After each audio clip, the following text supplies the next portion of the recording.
Hello, today we will guide you through how to build a website with Systeme.io. By the end of this walkthrough, you'll have a new website created and a starter template applied, ready for customization. Begin on your Systeme.io dashboard. If you're already signed in, you'll land there automatically. The dashboard is your home base where you can access all site building tools. From here, look for the Sites option in the main navigation. Click it to open the section dedicated to your web properties. Inside Sites, choose Websites.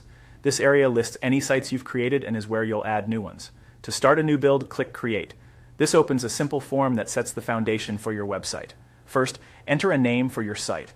This name is for your internal organization and can also appear in some places visitors might see, depending on your theme.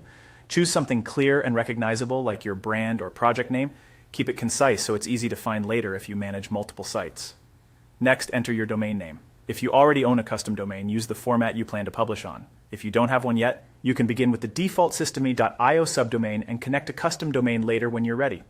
Aim for a domain that's short, easy to spell, and consistent with your brand. Avoid special characters and keep everything lowercase to prevent confusion. When those fields look good, click Save. Systeme.io will create the website container and take you back to your websites list.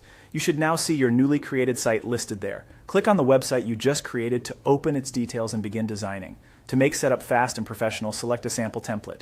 Templates provide pre-built pages, layouts, and sections that you can customize with your content, colors, and images. Browse the available designs, preview them to see how pages are structured, and pick one that matches your brand's tone, whether that's clean and minimal, bold and modern, or content-focused. Choosing a template that closely aligns with your goals reduces the time you'll spend adjusting layouts later. After you select a template, your site will be populated with the starter pages. From here, you're ready to personalize text, update images, set your navigation, and fine-tune settings like SEO and tracking as needed. Remember to keep your content consistent across pages and publish changes only when you're satisfied with how everything looks. That's it, your website framework is in place and ready for customization.